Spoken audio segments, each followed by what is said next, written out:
So another subject around the whole foundational stuff, and it's very much related in our foundation of self-esteem, is the theme of assertiveness. Assertiveness, being assertive to be able to express what you're feeling, what's true in any moment, but doing it in a way that's about wisdom, that's about standing in your integrity. Most people have issues with assertiveness in terms of feeling like they can't speak up, or they can't tell it like it is, or they can't stand up to someone, or they can't interrupt and say, right now, you know, I'm not interested, or, you know, maybe another time, but right now I don't have the time to listen to you, or to, you know, to receive you in my home, or whatever. There's lots of situations where we don't really speak up to say, actually, I'd like you to stop talking because right now I need to be quiet, or, you know, lots of things like this that we don't dare to say. We have a lot of fear around it, and for most people the assertiveness problem is more this way rather than being overly assertive. And often the overly assertive dynamic comes into play when we're actually feeling a bit scared to be assertive. It tends to be something that comes from arrogance that we do to overcompensate for feeling unworthy or feeling a certain lack of confidence. So we just put on that mask and put on an act and just, you know, rah, rah, rah, and this is me and this is what I have to say and I'm going to throw it in your face. And when you're being assertive in that way, that's obviously not wisdom. That's obviously not about love, although it can feel like it. The problem with assertiveness, when we don't have a solid self-esteem foundation, to a degree, it doesn't have to be perfect, but to a certain degree, is that it becomes a coping mechanism that we hide behind, and it becomes a way that it's like a certain form of bullying. You know, the assertiveness coming from a place of fear and low self-esteem is an overcompensating dynamic, and it really is a form of bullying in a way. It's really like pushing our opinions, our thoughts, our experience onto others as a self-protective mechanism. And it's really a, you know, almost that whole philosophy of, you know, the best defense is attack. So we're doing that with our energy and with our thoughts and opinion and what we have to say and what we're feeling and what our choices are about. And unfortunately, this can be very confusing because in a moment for that person, it can feel like they're empowering themselves. They're actually allowing themselves to speak up, allowing themselves to express their truth, or, you know, deciding that they deserve to be heard. But obviously not every crap that goes through your mind deserves to be heard, you know, clearly. And the problem with it, with assertiveness, is more than just talking words or, you know, just telling someone to leave a room or shut up or something. It's something you do with your energy as well. It's part of how you hold your boundaries. But when you're doing it from a place of low self-esteem, you're being pushy with your energy and you're actually being oppressive and suppressive of others. So you really got to watch when you're working on the assertive thing that you really come from a place that's motivated and based in a foundation of self-esteem, and that comes really from a place of not being triggered and a place of wisdom and what would love do now. In any situation, we are given the possibility of making a whole range of choices. You know, we can choose to shut up, we can choose to speak, we can choose to be considerate of another person's needs, we can choose to prioritize our own needs. There's lots of different choices that are possible in any given moment, and which choice you make needs to be something that you do consciously, that is not something that's dictated by patterns. And assertiveness and how assertive we are is often dictated by patterns. And for a lot of us, like I said, it's a tendency to be less assertive rather than being more assertive. And the patterns around that is maybe, you know, there are times when we spoke up or we were really expressive of our feelings, and maybe that happened as a child, and we were told to shut up or go sit there and be quiet, or maybe times where we really went a bit overboard and we fell on our face, we fell flat on our face because, you know, maybe we got carried away a little bit. And the other day I was talking in the childhood process that we did about how we make things mean, certain things. You know, the events that happen in our lives may have a certain impact on us, but the impact that it has on us is defined by the meaning we assign to the experiences and what that means to us and what that means about us. And so our assertiveness level can be very much affected by that, by, you know, maybe the time where somebody told you to shut up, you were being a complete ego and you were being overly loud, and but you took it to heart and you took it personally and you made it mean that, you know, you could not speak your truth, or it wasn't okay for you to express how you felt. Or so yeah, there's a lot of fine lines with the assertiveness dynamic. There's a lot of clearing and walking through these two edges of the sword and really finding your way through, in terms of making sure that you really heal the self-esteem issues and also the beliefs and the patterns that you have installed around worthiness, around assertiveness, and that you're able to also not use it as a coping mechanism to hide behind, to be defensive and to hide your vulnerability, or to keep people at arm's bay, which is often what it's used for, or to be in control. You know, assertiveness can very much be used for as a control thing. It's like, you know, I'm just going to impose my energy and my opinions and my preferences and my feelings on these other people as a way to keep control of the situation. So you got to watch you don't, you know, that you heal all these things that cause you to not be assertive enough, but that you also don't swing the other way, and by trying to be more assertive, become actually oppressive and controlling, and you know, a bit of a major ego. And also,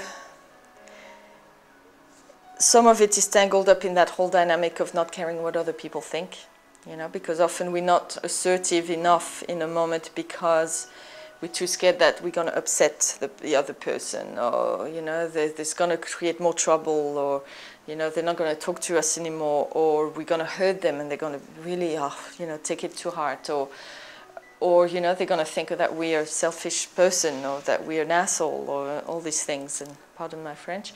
And that's another important aspect of assertiveness, is not being so caught up in the pleasing thing and you know, caring what people think. Now, like I said before, in any given situation, there are some things that are worthy of being assertive about and others not. You know, not every crap that goes through your head is worth speaking out. Not every feeling you're feeling is worth expressing and letting everybody know how you feel about it. So it comes down to being in mastery and in awareness of what's going on in yourself in the moment and why you want to express or assert this particular thing that's going on for you.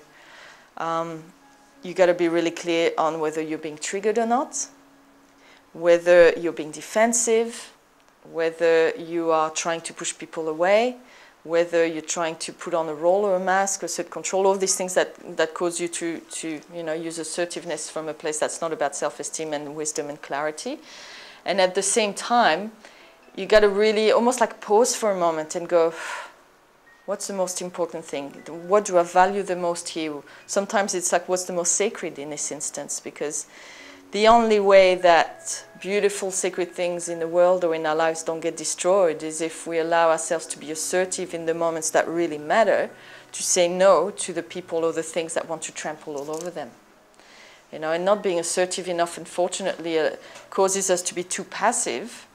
And even though inside we might be like, oh, I wish this person would just go away, or I wish they wouldn't, you know, not touch me, or stop saying these things to me, or whatever, we don't dare to say it because it's a pattern that's inscribed in us from childhood. It's like, sit there and be good, you know, or we're too scared of what their reaction is going to be. You know, maybe if I tell them to, you know, bugger off, they're going to punch me in the face, or they're going to, you know, spread rumors about me, or God knows the things that we imagine, why we don't dare to speak up. And so even though your experience inside might be, oh, geez, I really feel, you know, it's very important for me to stop listening to that really negative talk that this person's throwing at me. You know, we all have some of these people in our lives that just go, wah, wah, wah, wah. It's all negative, and it's whinging, and it's fear, and it's sometimes it's putting you down, it's critical, it's gossip, it's all this poisonous stuff. And how many of us just often just go, just let it happen. You know, we're just not being assertive and go, actually, right now, I don't want to hear this. You know, I'm not interested in this conversation, or, you know, you know, just don't talk to me about this, or don't talk to me in this way. That's not okay. And when we do this whole thing of not being assertive in moments where there is something that's happening that we know in our hearts is just not okay, or it's degrading, it's about fear, it maybe pushes us down, or does something to someone else in our life that's just not okay, what we're doing is just caving in a little more. It's losing that sense of, I guess, that trust in ourselves, but also that sense of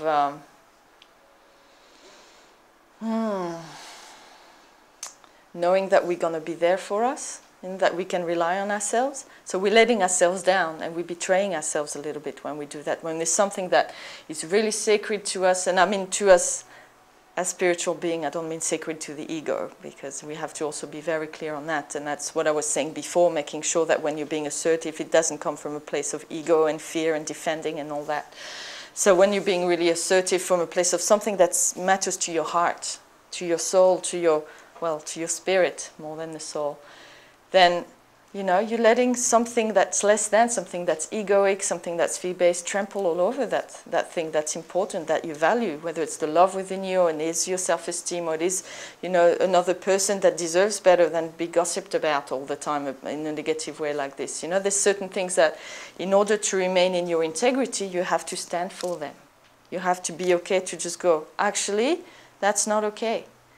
And you have to not care whether the ego of that person is going to like it or not. You have to be okay to not compromise your integrity in order to keep a friendship that's actually proving to be unhealthy for you, or to not compromise your integrity to keep the peace with egos around you. Yeah, and all of us have challenges around that. Unfortunately, when you allow that pattern to grow and expand in various areas of your life and on a global scale, what happens is that all kinds of crap go on in the world, like cruelty and corruption and, you know, grand thefts everywhere, and no one is doing anything to stop it, you know, because people are too scared or too selfish or too absorbed in their own little dramas, and they don't take the time to kind of go, hey, you know, there's something here that just doesn't feel okay, and I'm going to say no. I'm going to assert myself and just say no.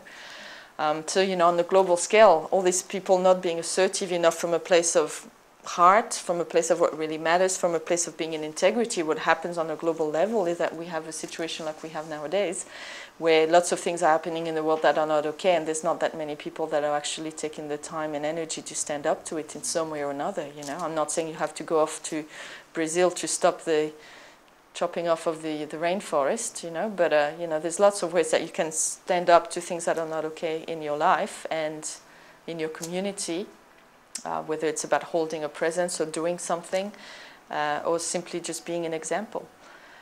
And you can't really be a presence of love in the world if you have issues around being assertive. But like I said, you got to keep that right balance, because when you start to get carried away into being assertive, overly assertive, because it's coming from a rah-rah, maybe, you know, after a while you start to kind of be energized because, you know, you really feel you're right. You still have some judgment about knowing what's right and other people are wrong, and you got to really watch that dynamic about being I'm right and they're wrong thing with the assertiveness thing, because straight away that goes into ego, and it's about judgment, it's about polarity, it's about you doing that crushing thing again over that which you oppose and which you judge to be bad.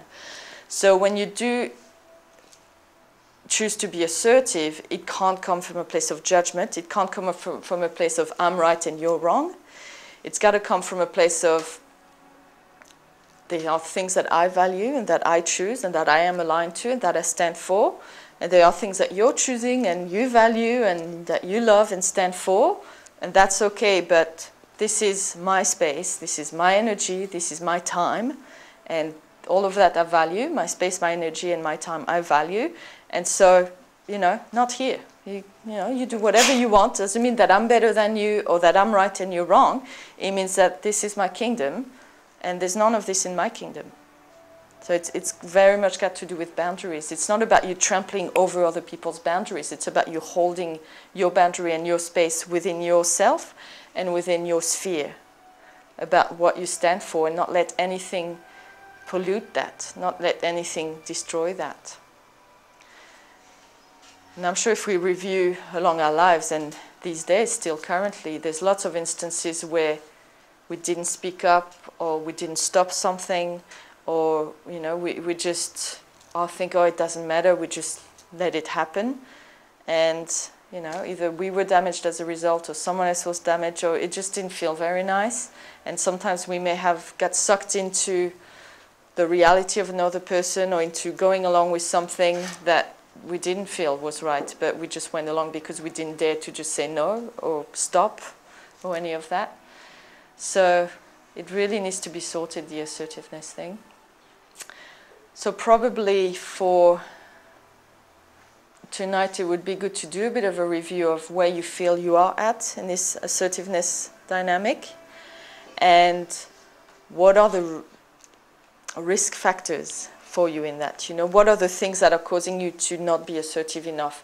What are the things that could cause you to become overly assertive and start to use that more as a either way of controlling or a way of being defensive and protecting yourself? The bossiness thing, you know, is a classical thing, and you know, some of us sometimes that happens when you start to get triggered into, you know, certain issues are coming up or whatever, you go into bossy mode. You know, it's like, oh, this is it, and there's a few people around that do that. And it's just like a mechanism of trying to cope and trying to hold on to a false sense of self-esteem, you know, but it's not, there's, you know, when you do it in this way, there's a sense of, yeah, it's imposing on others, and sometimes it can have a sense of urgency tied up with it. Yeah, it's not a pleasant experience. So assertiveness, when it's out of balance, there's really too much will in it and not enough love. When it's in balance, it's got to do a lot with wisdom. There's a certain amount of will, but it's really to reinforce the wisdom of, this is the love-based choice that I'm making, and I'm expressing that in a wise way. And it's all about also monitoring the consequences of your choices. So as you start to get a bit clearer on what you got to watch for in terms of your issues with assertiveness and practicing your assertiveness, you also got to practice your ability to sense, perceive what are the probable outcomes of your being assertive. You know, sometimes you just got to stop, make sure you're not triggered. If you're triggered, you clear the trigger, and then you go, okay, if I speak up and tell this person to shut up now, what are the, you know, most probable consequences? Well, you know, probably they might get shocked or upset, or, you know, just leave in a huff and a puff and start telling everyone how rude you are. Or, well, is that okay as a consequence? That's something you're willing to, you know, to take. And of course, the times where we're not assertive enough, it's like, no, I can't take this person thinking badly of me, or thinking I'm rude, or, you know, being upset. But, you know, you got to really start discerning what are the consequences that matters and those that don't. If a possible consequence of you speaking up, telling that person to shut up, is that they're going to have an egoic reaction, and you can live with that, well, then that's fine. And, you know, you have to learn to live with these sort of things, because if you're going to live a different way about mastery, you're going to upset egos around you. There's no way around it. You know, people are going to think you're really cold, you're heartless, and you don't care, just because you're not buying into all the little dramas. And that tends to be interpreted as being cold and not caring, or being too hard. But, you know, if telling this person to shut up in that moment is actually really going to cause them to shut down on themselves and go into a lot of fear and go on a spiral, then that's really not going to cause them to really go backwards on their journey, for instance. So it's going to drive them over the edge in that moment. You know, something they're in a particular space in that moment is going to drive them into the edge. They're going to go out and shoot someone in the street. Then you probably should shut up, you know, unless it feels really right to allow that to happen. Everything's possible. Not probable, but anything's possible. So you got to really also practice your ability to sense with your intuition and with that sense of knowing what's the most probable outcome of you being assertive in a moment, the consequences of that, and just feel into what feels right about that. Because it's not about just the heat of the moment, oh, I want this person to shut up, so I'm just going to tell them to shut up. Everything we do, everything we say has a consequence, and you always have to consider the consequence. That's mastery. Now, it doesn't mean that you care about causing absolutely no harm ever, not upsetting anyone ever, but you just have to be discerning, you know, what are the consequences that are okay, and what are consequences that are not okay, what feels right in your heart, what's okay according to your integrity and to the things you value in life and the things you're aligned to. So yeah, assertiveness is all the things that's behind assertiveness, that motivates it, that's got to really be reviewed and cleared. And then as you practice it, you also got to constantly practice looking into what's following the assertiveness. What are the consequences of being assertive? So obviously in terms of the pillars, all of the pillars come into play with that, where self-determination is obviously a huge aspect of the assertiveness thing. That's kind of that will aspect. It's just deciding that I have a choice about what I allow in my field, in my sphere, what I allow to take my time and energy, and I have a choice about what I say no to. I have a choice what I stand for and what I stand up to. The worthiness thing, to feel worthy enough to value yourself, your time, your energy enough that you know and feel that you can say no to stuff in life. You can. It's funny with my little one loves the cartoon Dora the Explorer, and in there they have it's kind of good because it really teaches kids about boundaries. They have this kind of semi-villain. It's not really a bad one, but it's like this sneaky fox that constantly swipes things from them and then throws them away or hides them so they can't find them. And when he comes around, sometimes it's too late and he's already taken everything and thrown it away. But when he comes around, they just do swipe and no swiping, swipe and no swiping. And then he's like, oh, crap. And he leaves because they've set that boundary. They said, no, you're not doing that. That's not okay. That's my stuff. You're not swiping it. So it's a very basic way of doing the same thing. It's kind of being able to assert where your boundaries are, the lines not to be crossed. But you got to be also, forcing of the consequences. And that's something you got to practice. That's something you got to just live by. So the worthiness pillar, to value your energy, to value your time, to value yourself enough that you're going to assert those boundaries from a place of self-love, not from a place of fear or from a place of hiding or any of that. It's going to be from a place of self-love. It's like, I'm worthy of having a clear space. That's about love. I'm worthy of not having crappy gossip, fear-based stuff coming into my field all the time and wasting my time in my mental space or having that in my ears all the time. Belonging.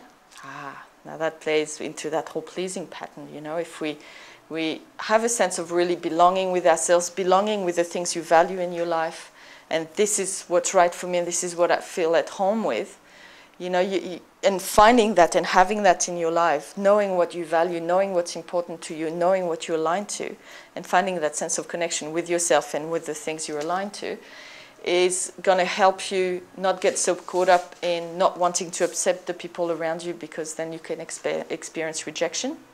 That's where we often compromise our integrity, is so we don't experience rejection. Because if we upset them too much or we end up being too different from what they want us to be, then they're not going to want us anymore. They're going to reject us.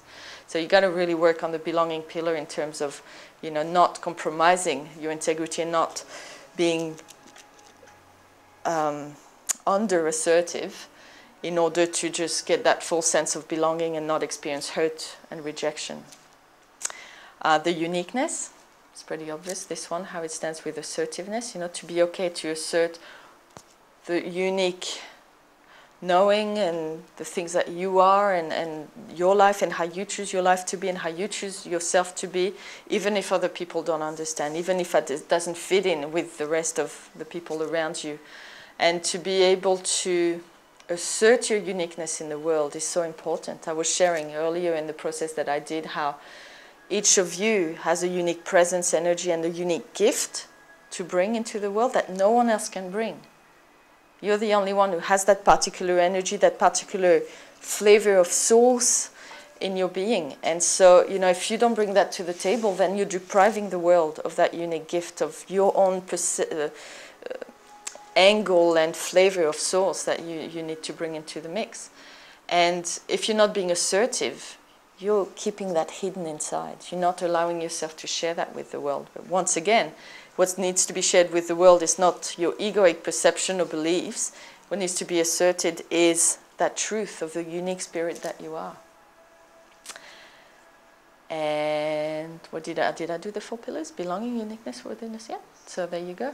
So, you know, that's some of the ways that these pillars play into the whole thing. So there's a lot of dynamics going on about why we're being assertive, what we're being assertive for, what it is that we are asserting in any given moment. And all of this needs to be a very conscious process. It can't be something that gets triggered and then it's coming out of an unconscious pattern. So very important to start to uncover all the patterns that are running around assertiveness. Who here feels like they, you know, most of the time tend to be under assertive rather than over assertive? Yeah. Who has a more of a tendency to get over assertive? Yeah. So you feel you swing in more one way or the other equally, or? Depends on what the actual issue is. Yeah. Yeah, and sometimes, you know, working with your riplet is a bit like a battle. It's kind of like this, almost like having to push something over the line, you know, because it's kind of like, even though it is important for you to express, you know, your knowing and your feelings and where it is that you're at and what it is that you feel is important, it's got to be like a real two-way thing where sometimes you can be really so assertive with it that it's hard for you to receive anything. So, you know, and that's valid for everyone, that with the assertiveness thing, there's always needs to be still that balance of transmitting and receiving. You know, no matter how assertive you are being about something you feel strongly about, you still need to be receptive of stuff that's about unconditional love and above, that's aligned with the values and things that you're aligned with. So, you know, even if you are, let's say there's something happening in your life, like let's say someone bullying you, and it's really not okay. Maybe they're bullying you and your kids or your family or, you know, your good friends, and, you know, that's not okay, and you're going to be assertive. You know, you can feel, okay, there's something here that's just not right, and I'm not triggered. You know, if you're triggered, you need to clear that first, otherwise you're going to be assertive from a place of ego. So I'm not triggered. You know, I could easily just not do anything, but I'm consciously choosing to be assertive and speak up and stand up to this person because it feels right for me to do so, and I feel like I'm being in my integrity when I'm doing that. But doesn't mean that I'm getting really stubborn and I feel that I'm right and I'm not, you know, taking any time to review or to maybe have some compassion about where this person is coming from. Because if you're just being assertive, but it's just about transmitting, and you're not receiving anything, still with your boundaries of unconditional love and above in place, of course, then you're going to miss out on the communication. You know, all you're going to do is just that pushing over again. So it's got to, you know, even when you are being assertive, you still got to be receptive to the knowing of the moment, the feelings of the moment, as long as it's aligned and in unconditional love and above. So it's always that fine balance. So even assertiveness is very much a transmitting thing. To do it properly, it needs to be in the right foundation, with the right insight about what it's going to set into motion, and still with a balance of being receptive. And when you're being assertive, but you're still also receptive of knowing and guidance and intuition and things of unconditional love and above in the moment, you may be halfway through asserting and setting a boundary, and you may start to get a feeling that's like a knowing of like, oh, you know, that's enough. You know, if you push this person any further, they're going to start biting. Or, you know, I think they got it, you just got to drop it now. So, you know, if you're just full on in that assertive mode, you're missing that. And then you're going to go too far past the line, you're going to drive this person over the edge, and you're going to do more harm than good. So even being assertive, you still need to be receptive at the same time. Quite often, like, it occurs to me that when people assert something, that it could be done in a way where it was no big drama. But often it seems to be a bit of a drama. To be assertive, you mean? No, just the way it's done. The way it's done. The way it is, the way being assertive is done? The delivery, yeah. And that's... It's a bit too much of a drama, but okay. But, yeah. It's a bit weird. Like, yeah. You know, you could have just told him. Yeah. It would have been fine too. So there can be several things that happen. That can happen when the person is coming from a triggered space. You know, and you know, if this person's been chewing on what you've been saying and what you've been doing for a while, and it's built into this whole thing in their head, like they feel like you've taken over their whole life, where for you it was just something that you did and you may not have been very conscious about it, and maybe it was not okay, or maybe it was crossing a boundary, but it wasn't that big a thing. But because they got so triggered by it and they've been thinking about it and turning it into this monster, when they go and talk to you, they feel like they've got to stand up for the whole nation, you know, rah, rah, rah. And, you know, so that can be like an overreaction because, you know, they're reacting to probably a lot of other issues that got triggered by whatever you did that crossed the line, but it wasn't that big a deal. Or maybe they have an expectation that you are going to bite back and attack because maybe that's been some experiences they had in the past. So that's where the past also comes in the way, where we expect things to be a certain way, or we filter them through lenses of the past and we see them as being a certain way, but it's not really what's happening. And we think we're going to be assertive, but the reaction is completely disproportional to what's really happening. You often see that whole thing in relationship where, the husband just drops his dirty shoes on the floor and she goes completely crazy about it, and it's an overreaction because she may think she's picking up and putting her boundaries, but she's really reacting to a lot of other stuff that's got nothing to do with that small event as well. So yeah, there's some of that. The other thing that can happen, if somebody's doing something more from a place of wisdom, let's say maybe it's your mentor or a teacher or something, and they're being really like, bang, no, you can't do this, that's not okay. And that's something that you're being called on is, to you it wasn't a big thing or it didn't seem like a problem. It can be sometimes that, I know I do that sometimes with students, is just to kind of jolt you out of your avoidance and denial, to get you to wake up to the fact that what you did was actually not a small thing, that it had consequences, that it's affected you or other people or so on in a way that, you need to really own up to it.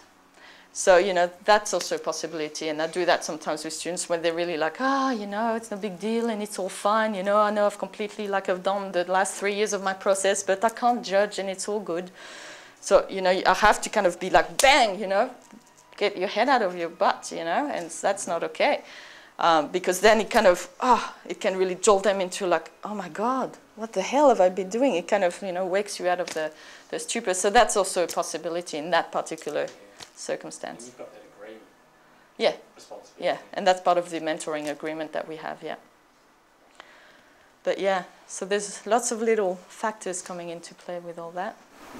I've noticed that sometimes if I notice something and I can go through a process, will I say something, won't I say something? I'll let it slide once. Oh, there it is again. Oh, actually, this happens. I think I do need to say something. Mm-hmm. Often I then notice that I'll go through a bit of an internal process of checking, well, am I just really attached to it? Mm-hmm. And is it really no big deal? Mm-hmm. Or what's in it for yeah. me? And sometimes I have noticed that at times I haven't arrived at the clarity of the answer. Mm-hmm. And it probably is revealing for me, actually talking about it now, where I do, sometimes I find to assert and to say, but at other times it's a fear of getting in trouble. Yeah. So, this is where you got to decide, is that compromising your integrity in those moments? You got to feel into where the lines are, where it's okay or where it's not okay. And then you got to stand up for when it's not okay. And yeah, in this case, like you said, there may have been some attachments or fear of getting into trouble and stuff. So you won't know, you won't get clear in yourself until you've let go of that. Sometimes the assertive thing is also not about you. Sometimes it's about an opportunity to be of service for the other person, an opportunity to help the other person see something that they couldn't see before, or have a realization of something. So the more you're able to get in touch with the knowing in the moment and get out of your own way, you may have feelings in moments that you have to speak up. And it's not so much about what you like or don't like or where your lines are. It's about the opportunity of service for the moment. And, sometimes assertiveness is about timing as well. Sometimes it's about making sure you're coming from that clear space and, having the right balance and all that. And sometimes it's about, there's the opportunity, you got to grab it. And you just got to do it in this moment and just shelf your stuff if there is any, and just do it from as clear a space as you can.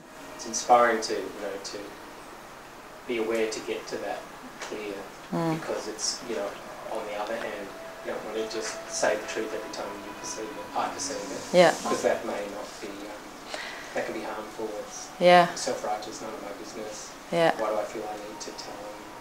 Yeah, you got to be really honest with yourself. And if you start thinking too much about the whole thing, you're not going to be in the knowing. You're just going to be, mentally moving blocks around to decide, I don't know if I should or should not be assertive. You know, you just got to drop back into feeling, am I scared of being assertive?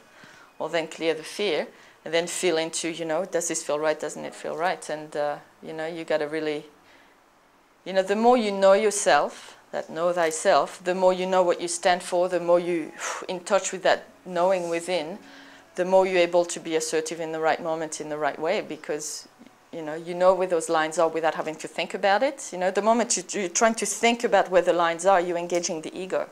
So, you know, the ego is part of the decision-making process about where the lines are.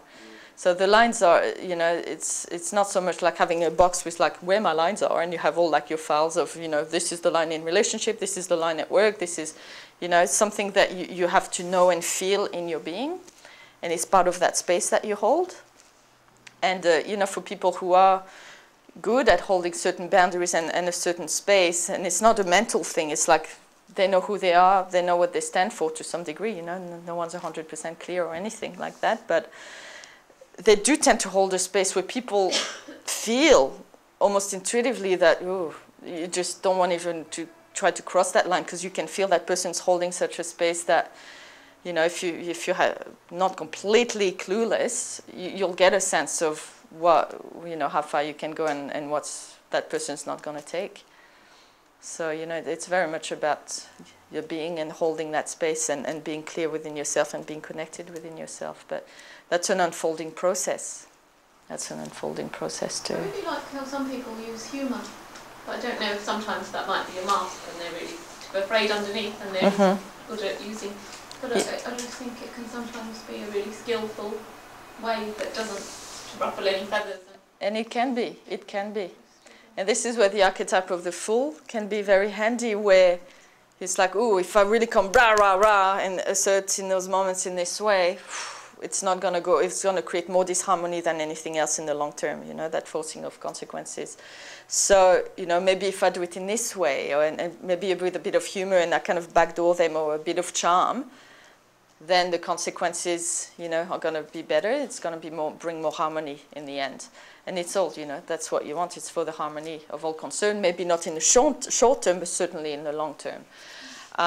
But you got to be careful when you get out of balance and it becomes something you hide behind, where it's always said in a joke. It's always about humor. It's always sweet, and you know, and it becomes something you hide behind because you're scared to just go rah and set that line really firmly when you have to as well. And then say, oh, well, I was only joking. But yeah, I was only joking, but you weren't really, yeah. So, you know, you got to just be careful that this is once again something that you choose really consciously as a strategy in order to have consequences of harmony, and it's not just something that you hide behind. I mean, I can't do it that way. Yeah. I do it in a humorous way because normally I'm too scared, and then it wouldn't be natural anyway. But like people who I see doing it, it just looks so easy and sort of graceful. Yeah, yeah. So, you know, but no, people who do that a lot, you know, it's not very authentic. It's just a mask. So you gotta, you know, they're really scared of being assertive, but they can't, you know, they're just trying to do it in a way that's gonna, you know, it's just a coping mechanism. it's like indirect communication. It's indirect communication as well. That's another nice way to not really be assertive, to try to get your needs met without being really assertive. That indirect communication is like, oh, it's hot in here, huh? It's like, yeah, do you want to open the window? You know, it's like, just say open the window, you know. So, yeah. Did you want to share something about assertiveness? So there's quite a lot for you guys to review, and we can just complete that process tomorrow. But, you know, so where are you at? Obviously, you know, most of you raised your hand for the being under-assertive. And really looking at what are the issues that are causing that under-assertiveness. You know, where's the fears, where's the attachment, how the pillars going with that. And, you know, really looking at the things that could potentially trip you up into becoming over-assertive. And then really looking at, you know, how you can be more assertive. That's from a place of wisdom and knowing and forcing consequences and all that in your life. And really just doing a bit of dialoguing and with the assertive one, and a bit of exploring and feeling into all of that. And we can just tomorrow have a discussion and do a clearing about all that.